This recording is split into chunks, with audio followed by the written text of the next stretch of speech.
Ladies and gentlemen, welcome back to the True Life Podcast. I hope everybody is having a beautiful day. I got an incredible show for you right now. I think everyone here is going to enjoy this show. It's going to be a fast one, but it's going to be in depth. And so let me just jump right into the deep end with both feet.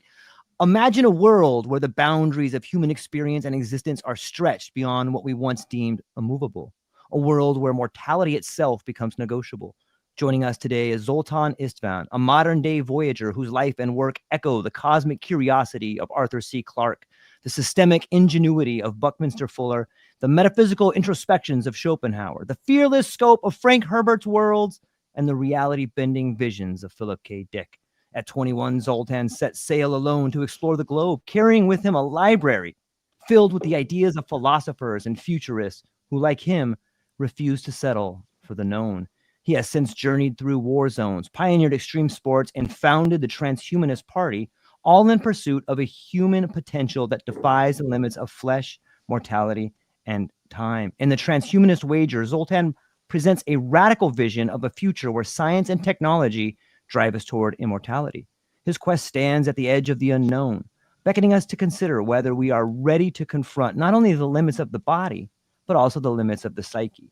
Jung reminded us that the psyche holds not only light, but shadow, that within us exists a collective unconscious that binds us to the most ancient fears, our deepest archetypes, and our uncharted potential.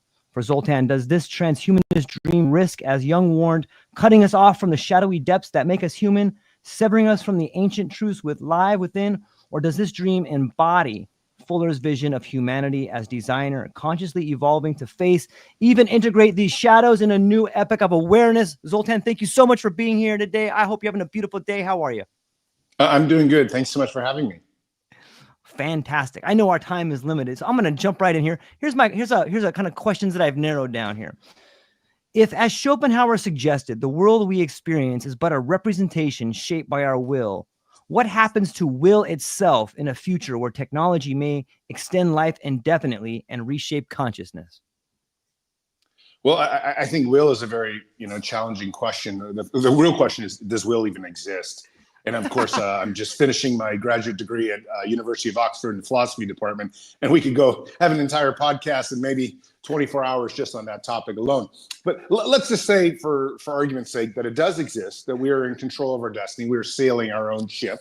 I think, no matter how dramatic technology becomes, there'll probably still be something inside us that is ourselves, the I, the personality, the ego, that go down to whatever it is you want to call it, but something that represents your own vision. And I think that will ultimately spur decisions, no matter how far technology goes. Because if something else is spurring all your decisions, it's not really you anymore. And that's not the path that either transhumanism wants to go down or myself. I want to retain me. In fact, I'd like me to last as long as possible through science and technology. We want, transhumanists don't want to die. But we also don't want to die in some kind of sense where we have no will left. So I think, and I hope, technology will never overcome that. And if it does, I don't know if I'd really ever consider it me anymore. What about the question, like, no one even really knows what happens when you die? Like, maybe you're just transmutation. Maybe you're just like becoming a new form, the same way a caterpillar becomes a butterfly. So would technology just prolong that caterpillar stage? Well, it's hard to know, and that, I think that's one of the big challenges. Imagine if transhumanists, fought their whole lives and hundreds of thousands of years, whatever, to try to live indefinitely, and all of a sudden you miss out on the greatest thing that's ever been because it's the afterlife that you really wanted to get to. And wouldn't that be the great irony of the world? And so I think, even in my novel, The Transhumanist Wager, the main character, Jethro Knights, goes out and purposely kills himself, knowing that cryonics will one day bring him back. He wants to discover what death is, just to make sure of this exact problem. Because, life is wonderful, but it's also kind of hard. Here we are, We're aging, we can die from cancer. Sometimes we lose loved ones. It's not the easiest path. And maybe there is an afterlife, whatever you believe in that, whether it's a Judeo-Christian one or some other type of spiritual one. And you bypass it by being a transhumanist and just trying to stay alive in this one. So that would be a huge error. But I think we'll probably have people that journey, once we can bring back people to from death, we'll have people that go there and discover that, kind of like people went to the new lands with sailboats, came back and said, hey, let's go start a country there. So I think the same thing will happen in transhumanism. Do you think, I know that there's a lot of speculation on, as you grow older, you grow wiser. And I've spoken to some people in palliative care who have this sort of discovering, not that they're coming up with new ideas, but they're taking off all these ideas of who they used to be and finding a way to live a life that's where they forgive themselves, or they realize like, man, I'm more than these labels put on me. Do you think that if we have the ability to live like 200 or 300 years, or maybe indefinitely, that we get away from these insights that you have towards the end of death?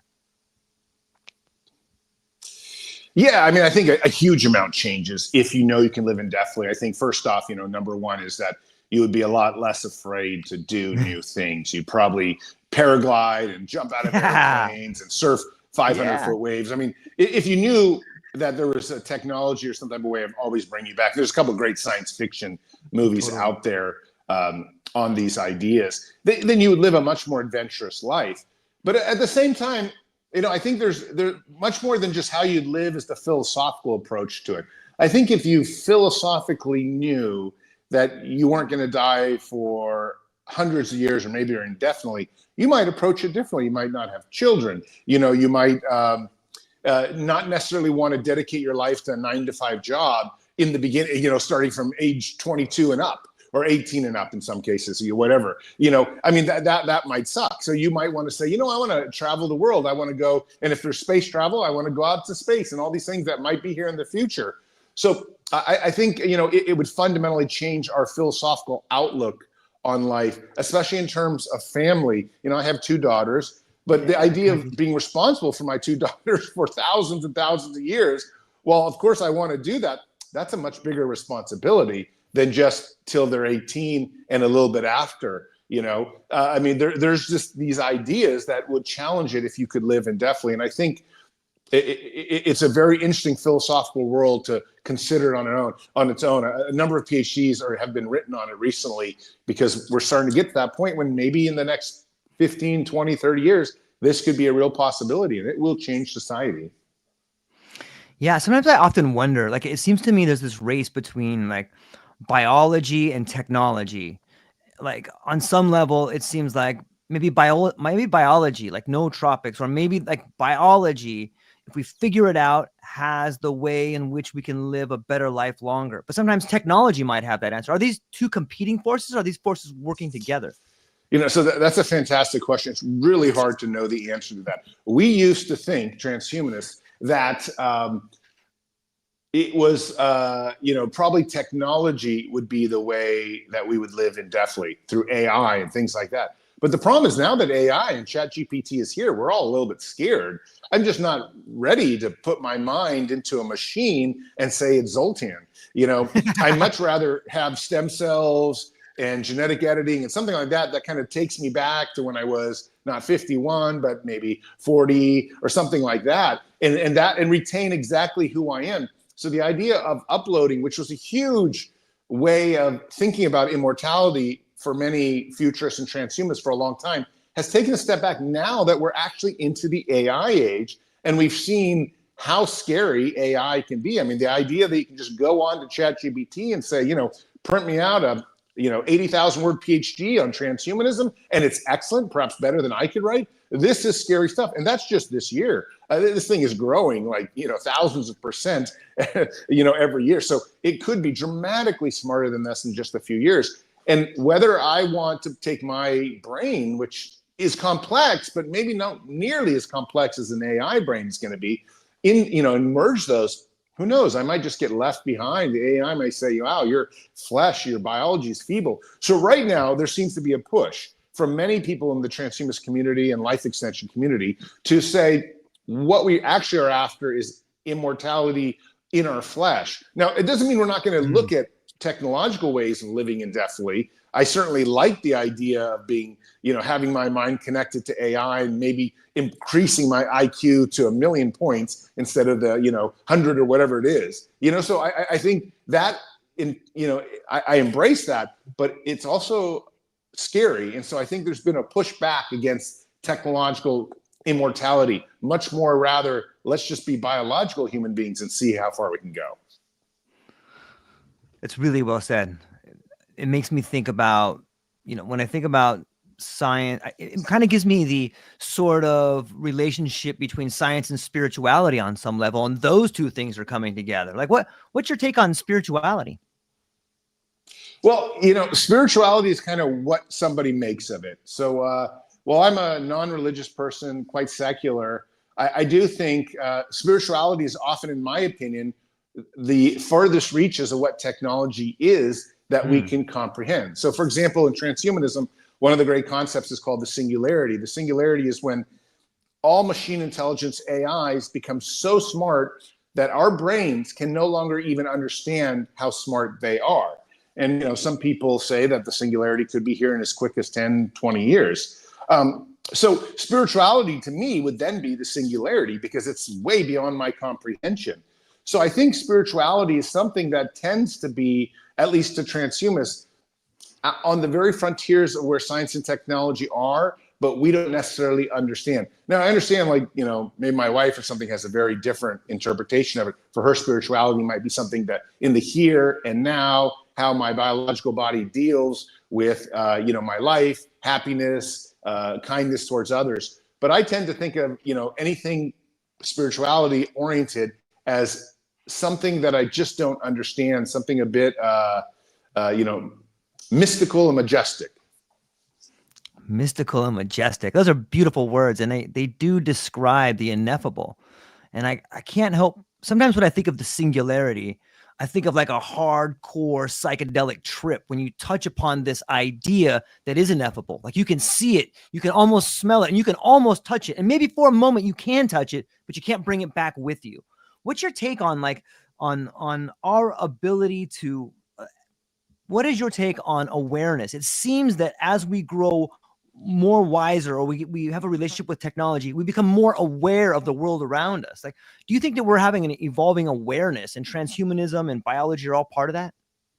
Well, I definitely think we're having a wake up in awareness. The problem, though, with it is that a lot of the new technological innovation has been happening with AI, and the human awareness is being left out of that picture. And that is what is, I think, scary to a lot of people. We may have, transhumanists may have been pushing AI for the last 20, 30 years, but all of a sudden now that's here, we realize it's so much smarter than us, it's leaving us behind. When you have a machine that can,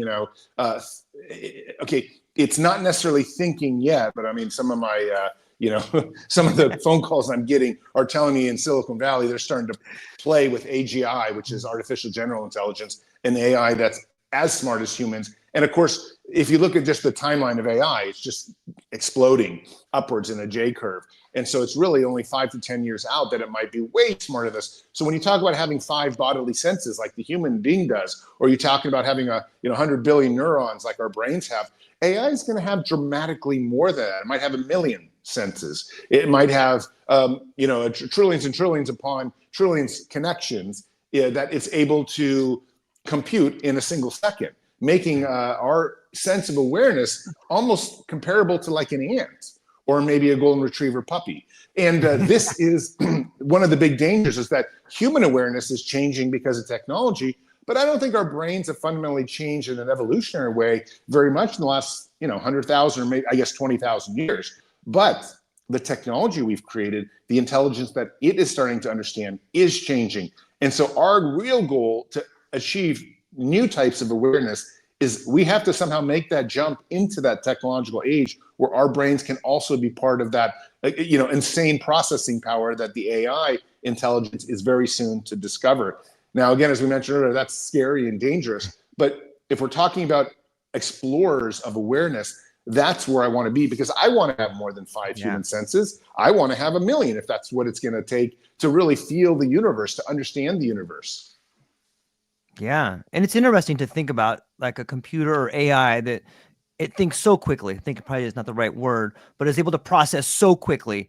It does seem like a lifetime. Our thought process, it probably seems like a lifetime to that particular AI. And if that's the case, maybe if we just become more aware of time, we can almost live forever in the 100 years we're given. Is that too far out there? No. I totally get it. There's some great movies about this as well, and books. Time is really what you make of it. And, in eternity, for some people, can last 1 second or very close to it. Yeah. So, and I think, of course, most people, and, at least most scientists would say, when you die, if there's no afterlife, then time ceases to exist in a conscious way. Maybe your biology becomes dust or whatever. So, in that sense, eternity does happen. But I think the point of the story is that we could interpret time differently. And actually, as a way to sometimes make myself maybe more spiritual, more happy, I do try to think of time differently. The problem, though, is that I have kids. And kids has really put forth this idea that your time is coming to an end as I grow older and I get out of bed and it's harder. I'm, turning 50 and I can't run the same speed I used to, as well as my kids go from these little tiny things that were just, 18 inches tall to all of a sudden now being, almost 6 feet tall. That's something that's changed, or at least it's really hard to take a more spiritual approach to time when you're watching these things grow so quick. But I agree with you. Maybe interpretation of time. It'd be really interesting to ask an artificial intelligence, how do you feel about time? Yeah, I'm gonna write that down. That's a good point. Should have a whole meeting with ChatGPT about this. Zoltan, you've done a lot of really amazing stuff in the short time that you've been here. Like, what are, in your opinion, some of the things you're most proud of? I'm really proud of a lot of the journalism work I did. I began my career at National Geographic, and it was almost a dream come true that for 5 years I got to spend, right after college, I think 23, 24, I got to go to many different countries. I think I covered around 70 countries and work for National Geographic and just write articles. And, I had an amazing amount of experiences, from covering war zones between India and Pakistan and Kashmir to, covering shamans in Paraguay, to doing a lot of environmental issues like this gold digging destroy the environment and animal stuff. And so that was, some of the most proud stuff that I guess, when I look back at my National Geographic articles, I feel a lot of pride. But I'm really happy that I have emerged as kind of a public voice in the transhumanist movement. I feel like now I'm really doing something, in the sense that I'm trying to teach people that we can use science to live longer, that death, for me at least, is a very sad thing. I'm not saying we all don't want to die, but what I'd like to convince people of is that we want to control the specter of death. We want to control it so that if we choose to die, it's on our terms, not through cancer, not through it's totally cold outside, or not through, we didn't have water enough, or whatever disease it is. I mean, there's a million ways people can die, but I think it's the human right, and there's something we should strive for, to control the specter of how we die, when we die, and if we die at all, given how much hardship and pain it often causes, not only for ourselves, but for all those around us that love us. Man, that's deep. Like I can see it seems like in the Western world especially, we've taken the dignity out of dying. You know what I mean? Like, for me, I had my grandmother hooked up to this machine, and you go and visit her, and there's words like palliative care, and pal means to hide. And like, it just seems like on some level, we're just running full speed away from the thing that might free us. Is that too crazy? Or No. And I think palliative care is something else. I agree. I think, if you're going to die, you probably maybe don't want to be hooked up to machines, yes. But I think if you're my age and you want to dedicate your energy and resources to trying to overcome death, so you never end up in palliative care, that's a very different thing. But I think, if it comes to somebody like my mom, who's also very aged and probably will die in the next few years, just given her genes, I don't know if I want to see her at the very end, tied to all these machines and, comatose with drugs and this and that. There may be better methods than that. And in fact, I've been a supporter of euthanasia as a result of that people can control that on their own terms. That said, that doesn't mean that I'm advocating in any way for death. It just means advocating for a good death, versus something where maybe it's so bizarre. It's just, they try to keep you alive the extra few days. And that may be okay if you have a chance of recovering. But if you have no chance of recovering, I'm not sure keeping someone alive a few days, then I think having a good death is a better plan. Yeah, that's well said. It's interesting when we start thinking about longevity and intelligence and drugs on some level. Like there's a whole suite of drugs called nootropics that I'm a big fan of. I've played around with some novel peptides and some HGH and some things like that, and I've found them to be very incredible in a lot of ways. What's your take on nootropics?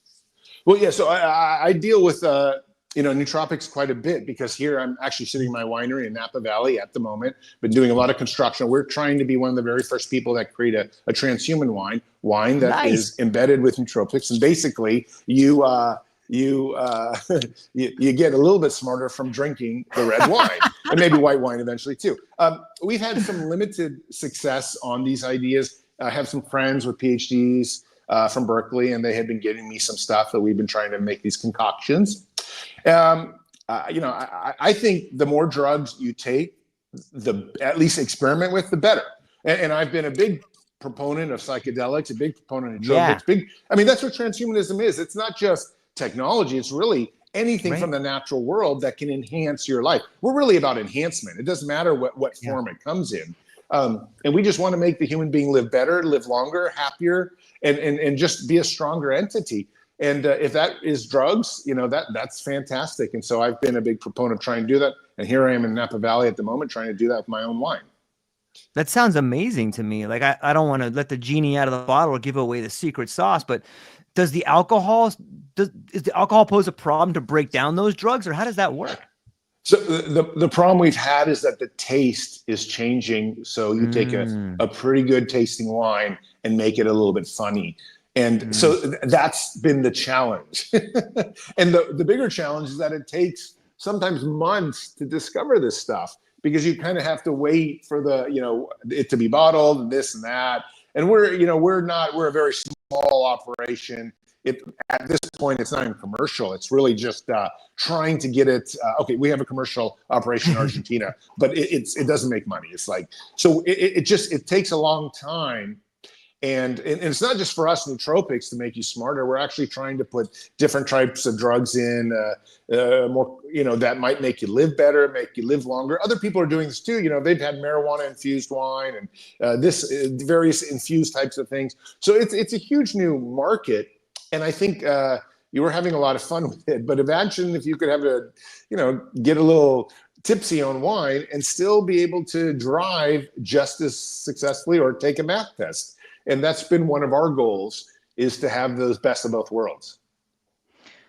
When I read back to some of the Eleusinian mysteries, I don't remember reading about anybody talking about the taste. You know what I mean? Like, here's this transformative place. It kind of sounds like that's on some level, like you could be having like a new Eleusinian mysteries, like an initiation on some level. Like maybe that's the evolution of drinking wine or something like that. Is that too crazy?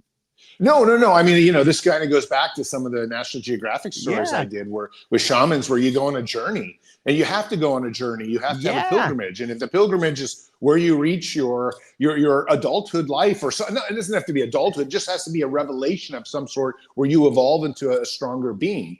And I think could something like that could arrive. And I've been all about moments like that, revelations, epiphanies, journeys that change you. I think that's very important throughout one's life, to search for those moments and take advantage of them when they come, because it's the older you get, I feel like there's less and less of these moments when you can really maybe it's because our brain has become too fixed and we're a little too hard-headed, but where you can still find ways to expand your consciousness, expand who you are, and go in a new direction that might be the best one for you. So I think the wine aims to maybe bring some of that down. And I know you've talked to people with psychedelics and stuff like that. There's all sorts of transformations and journeys people can go on, and maybe we'll find the perfect substance one day that all of humanity will take as sort of a right, a right through life. Yeah, man. It's interesting that you say that, because we could look at a rite of passage, not only with like a new Eleusis with the nootropic wines, but also transhumanism. Maybe that's a rite of passage. Maybe that's us moving through the birth canal into something bigger and better. Oh, it absolutely is, and I've said this to people forever. I think you have to take yourself back a second, just leave whatever you think and say, wait a sec. Okay, the earth is probably a billion and a half years old or something of that sort, a little bit, at least asteroids came together and whatnot. And the universe itself could be billions, maybe 5 billion, 15 billion, who knows? I mean, it's hard to know what people say. But the point of the story is that however it is, we're just little dots on this, graph of the time of how we even got here. And if we look forward, we tend to look back a lot and say, okay, where do we come from? The apes and this and that. But what we should actually be looking and saying, where are we going?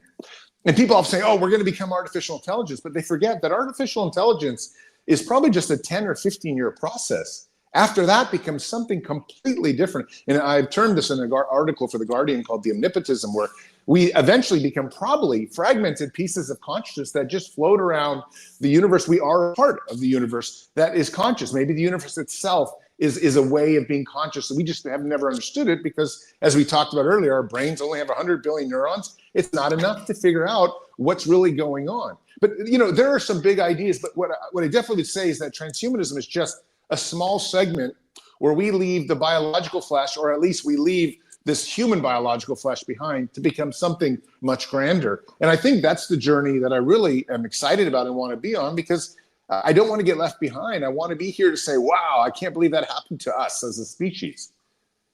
I love it. I love it, man. The half hour went by like it was 2 minutes, Zoltan. I'm so thankful to get to hang out with you. But before we land this plane, where can people find you? What do you have coming up and what are you excited about? Sure. Well, what do I have coming up? I have a couple amazing speeches. Some I can't talk about yet because they're real fun and stuff, but I'll be back at Oxford very soon, discussing stuff on kind of Olympics where people use enhanced drugs and things like that. And I will be also, there's been a biography that came out of my work called Transhuman Citizen, written by Dr. Ben Murnane.